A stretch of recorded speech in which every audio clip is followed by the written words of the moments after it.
Hari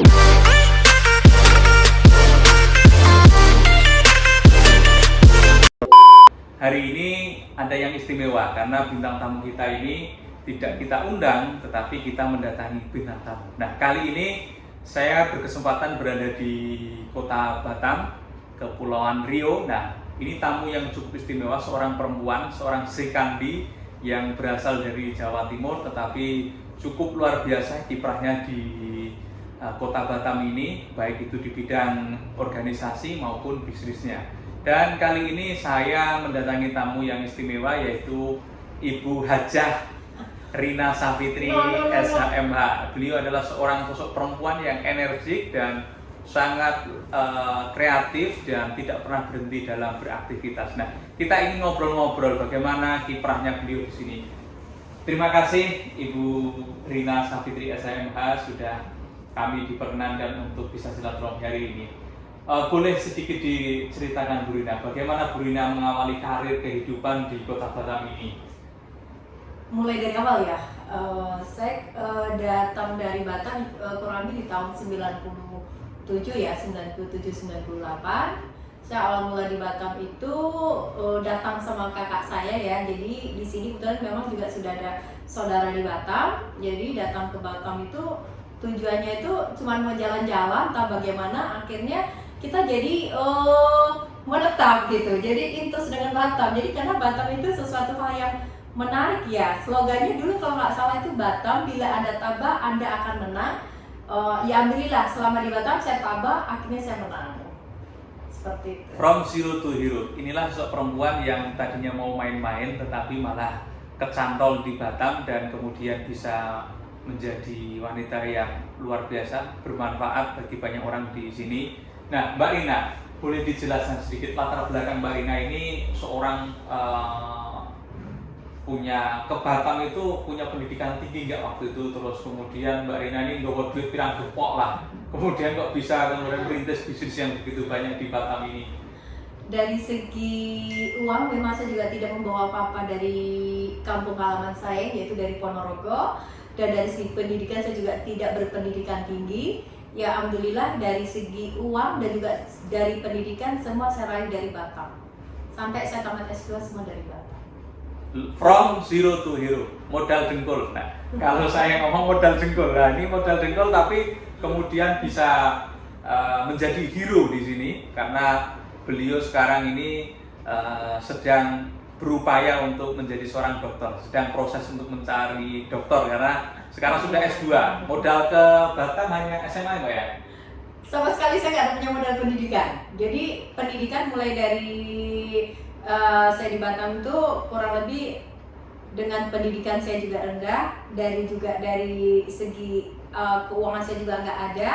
Jadi datang tuh niatnya jalan-jalan tadi itu ya alhamdulillah. Dengan mencapai karir yang di Batam tuh saya dapatkan enggak bisa sampai jenjang sampai S2 itu sangat luar biasa. Jadi saya dulu bekerja sambil kuliah ya di Batam ya, seperti itu nggak sadar katanya udah sampai dengan melanjutkan sampai pendidikan S2. Terus saya juga ngambil magister hukum di Batam, semuanya di Batam. Dan setelah itu saya sambil kuliah sambil bekerja. Dan saya juga memulai karirnya tuh mulai dari di bidang tiketing ya. Saya pertama kali bekerja di salah satu travel di kota Batam, yaitu di bidang tiketing. Setelah itu saya ada pengalaman kurang lebih 1 sampai dengan 2 tahun saya bekerja sama orang.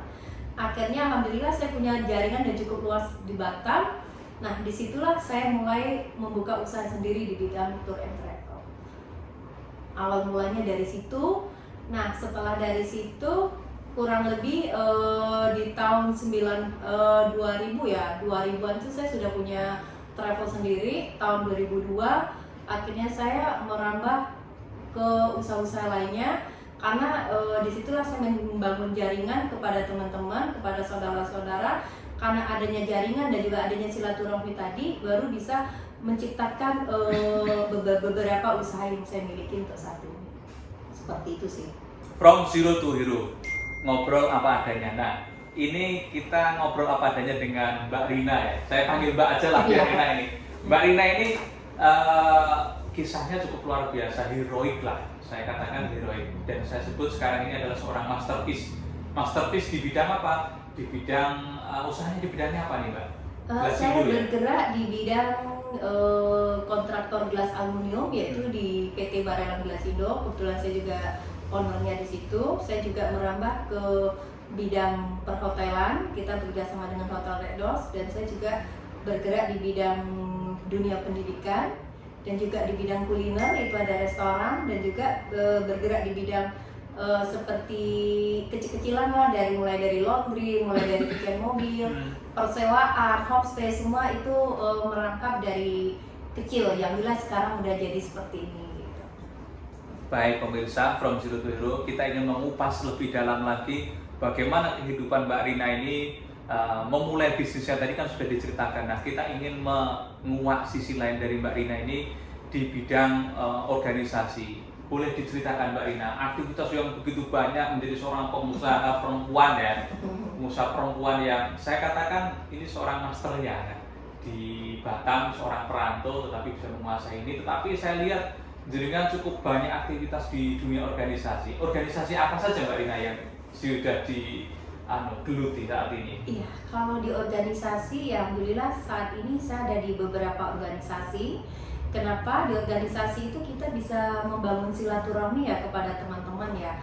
Jadi karena adanya silaturahmi itu tadi baru terciptalah ide-ide baru untuk menjalankan bisnis kita, untuk melanjutkan kiprahnya seperti apa gitu. Jadi sekarang ini saya juga aktif, saya di Kadin, Kamar Dagang Industri di Kota Batam. Itu organisasi yang pertama, dan yang kedua saya juga di Ikatan Cendekiawan Muslim Indonesia, It's Me, saya juga ada di situ. Saya juga ada di organisasi Ikatan Saudagar Muslim Indonesia, saya juga ada di situ juga. Dan saya juga di Himpunan Kerukunan Tani Indonesia, di HKTI. Saya juga di Perempuan Taninya, kemudian saya juga ya alhamdulillah baru kemarin dilantik sekitar 6 bulan yang lewat tuh jadi Ketua Perempuan Tani HKTI Provinsi Kepri. Dan juga ada beberapa organisasi lainnya, saya juga di Ikatan Advokat Indonesia, di IKADIN. Jadi ada beberapa organisasi yang saya jalankan, yang jelas semua itu berjalan dengan normal-normal dan artian lancar, tanpa mengurangi kegiatan-kegiatan saya yang lainnya. Jadi dengan organisasi itu saya bisa ibaratnya melebarkan sayap ke teman-teman ya, bisa bersinergi dengan teman si A, si B, dan si C, juga bisa membangun jaringan komunikasi dan silaturahmi. Baik, From Zero to Hero, inilah sosok perempuan yang saya katakan hebat karena beliau dengan kesibukan yang sangat dalam, segudang organisasi, segudang bisnisnya, tetapi beliau ini tetap tampil cantik dan elegan. Nah, boleh diceritakan Bu, kenapa kemudian Ibu tetap cantik? Karena begitu banyak aktivitasnya. Cantiknya kenapa? Cantik mampu memanage perusahaannya, mampu memanage organisasi. Ini cukup luar biasa sekali. Sosok perempuan yang hebat. Nah, saya lihat Ibu sering bawa anak juga nih. Ternyata luar biasa kehidupan rumah tangganya dengan bisnisnya, dengan organisasinya bisa sejalan. Nah, boleh kasih tipsnya dan triksnya bagaimana kemudian ketiga kehidupan ini bisa sejalan, Bu? Saya mempunyai seorang anak, yaitu anak saya sekarang sudah cukup besar. Jadi ya alhamdulillah dalam perjalanan karir saya itu karena anaklah penyemangat untuk anak, bagaimana anak itu kalau bisa jangan sampai nanti ke depannya itu hidupnya susah seperti masa lalu kita gitu kan. Jadi pengen mengharapkan anak itu nanti mempunyai kehidupan yang layak, yang sangat luar biasa. Jadi serba kecukupan, itu impian saya dari dulu ya. Ya alhamdulillah anak saya sekarang juga udah besar, dia juga udah mandiri. Terus juga udah bisa membantu bisnis-bisnis yang lainnya.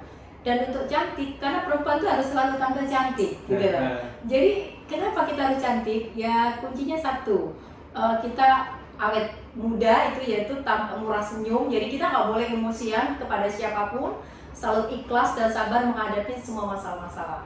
Jadi semua masalah pasti bisa terselesaikan asalkan kita mempunyai keyakinan yang kuat bahwa kita harus sabar dan yakin kita mampu menyelesaikan. Dari situlah baru tumbuh rasa cantik itu ada. From Zero to Hero, kita belum ngobrol terkait dengan pesan kehidupan Mbak Rina. Mbak Rina ini pasti saya yakin punya kunci bagaimana kemudian tetap awet cantik ini. Apa beliau ini kegiatan olahraganya? Nah ini saya yakin ini yang mempengaruhi salah satunya Mbak Rina ini untuk tampil elegan. Apa Mbak hobi olahraganya? Hobi olahraga, berbagai banyak olahraga saya udah coba jalanin ya, mulai dari zumba, yoga, terus lagi nge-gym, terus lari, bersepeda, semua udah saya coba. Jadi saya lebih nyaman sekarang ini berolahraga yang lebih menyehatkan dan lebih aman itu kayaknya main golf deh, yang lebih menurut saya itu lebih aman karena kan di ruangan terbuka, dengan datang kita udah bisa menghirup udara yang segar tanpa ada polusi.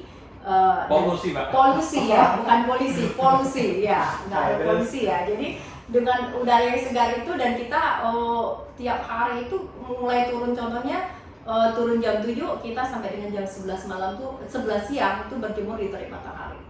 Dan itu saya rasa olahraga yang menyehatkan. Untuk saat ini saya lebih hobi ke golf gitu. Golf ya? Iya. Ini from zero to hero.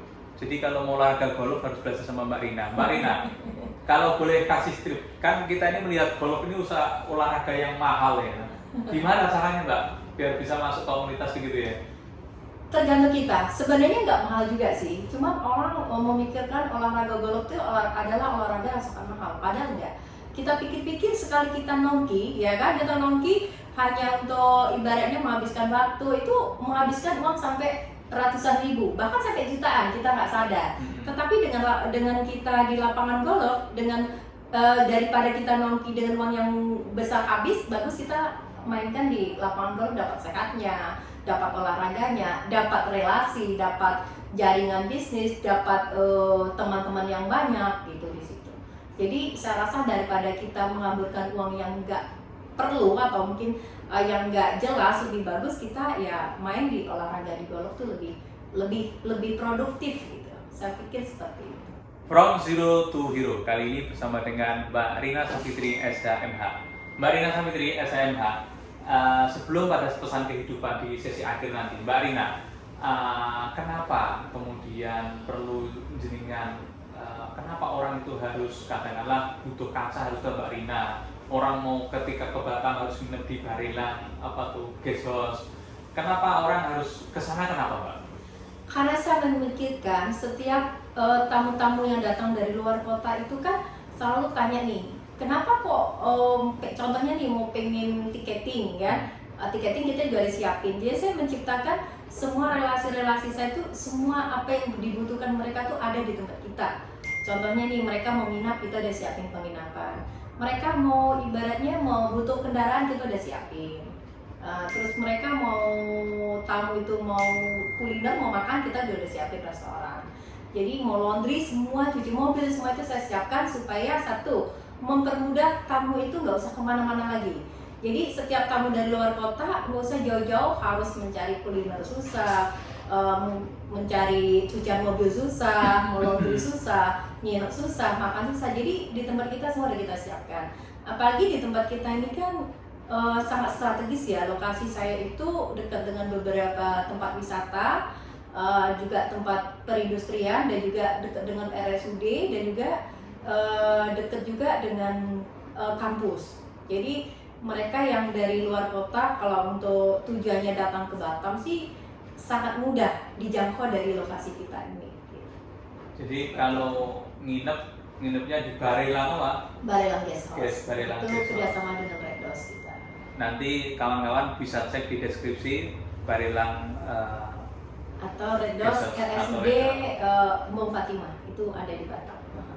From zero to hero, Mbak Rina, boleh dikasih tipsnya ya. Jadi bagaimana mengawali karir ini supaya kita ini ketika merantau hijrah itu katakanlah memulai kerja dari awal itu harus bagaimana? Terus kemudian memulai bisnis itu harus seperti apa Mbak Rina? Supaya kita ini memiliki ketangguhan yang sama kira-kira seperti Mbak Rina. Kalau tip dari saya, kuncinya satu, kita harus percaya diri dan kita harus yakin bahwa kita bisa.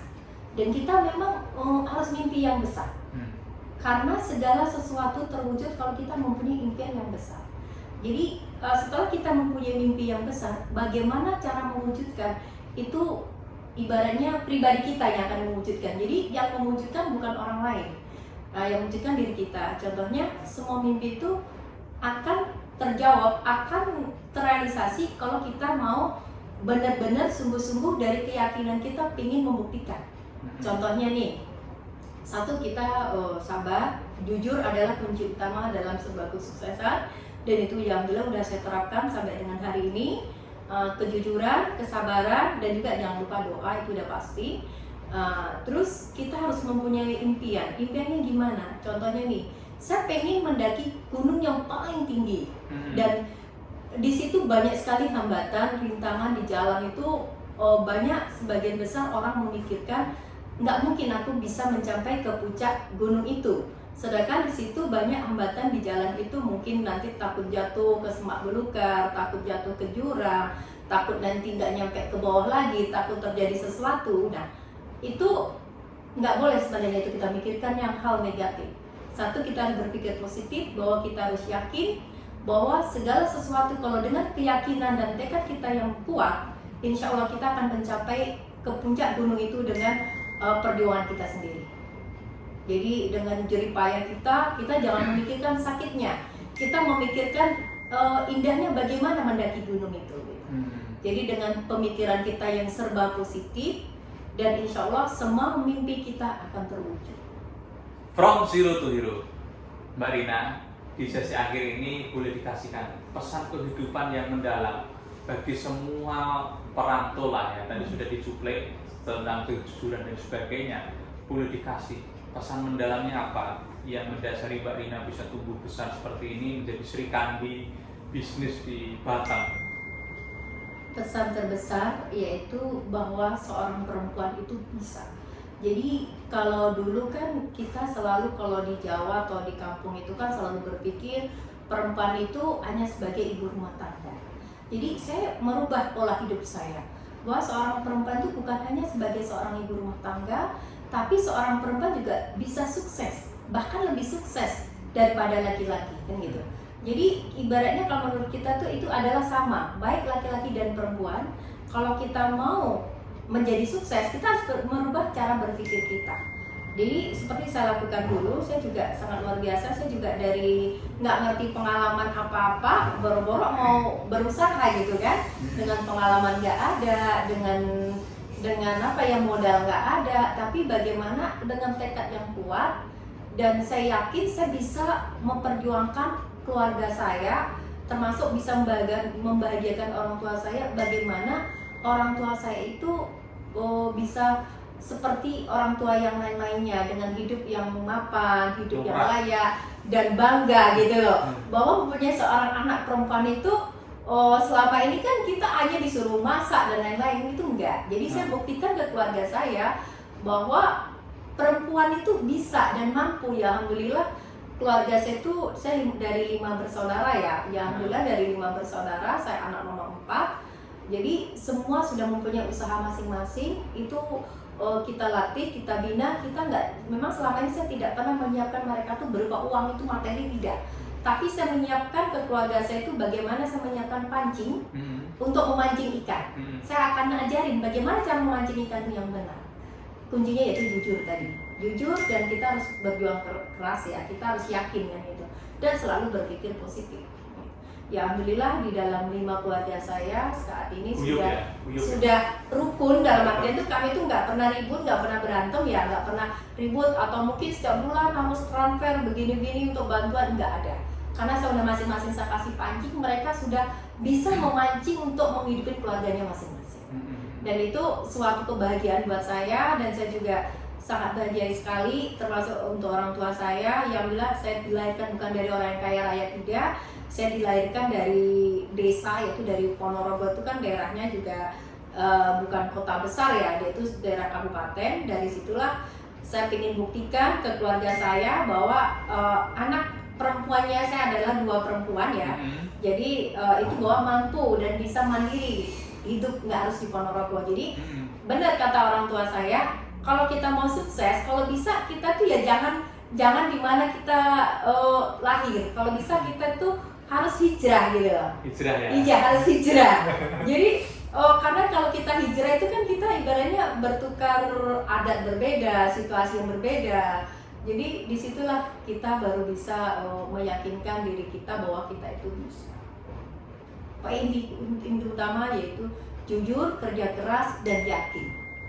Jangan lupa doa, itu aja.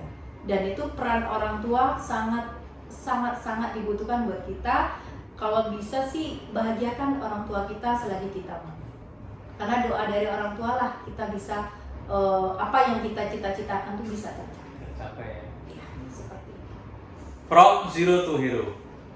Ternyata dalam mengawali kehidupan ini kunci utama dari Mbak Rina obrolan kita hari ini adalah harus jujur, harus yakin dan kerja keras, berpikir positif, dan selalu berpikir positif dalam menjalani kehidupan ini, serta bagaimana kita berupaya menyenangkan hati orang tua supaya mampu menembus langit. Jadi ridhonya Allah itu juga ridhonya orang tua dulu. Jadi maka perbaiki hubungan dengan orang tua. Begitu obrolan kita, ngobrol apa adanya dengan Mbak Rina Safitri SHMH. Semoga ini menjadi inspirasi bagi kita untuk terus melangkah dan berbuat dan bergerak, bahwa dari zero kita bisa menjadi hero. Sekali lagi saya terima kasih Mbak Rina atas jamuan segalanya dan semuanya. Selama kami berada di Batam, kami betul-betul dijamu dengan baik. Ketika ada hadis bahwa Rasulullah mengatakan bahwa tamu adalah raja yang berhak untuk kemudian kita jamu, enak nggak enak harus diadakan, maka Mbak Rina hari ini sudah melakukan itu. Saya sudah diajak keliling kemana-mana di Batam ini dan juga dijamu oleh berbagai makanan serta hal-hal yang menarik, destinasi, wawasan, hal-hal yang baru, kasanah baru di Batam ini. Sekali lagi kami ucapkan terima kasih buat Mbak Rina Safitri SHMH. Semoga hari ini dan seterusnya Mbak Rina ditambahkan kesehatannya, ditambahkan keberuntungan dalam hidupnya, berkah semuanya segalanya.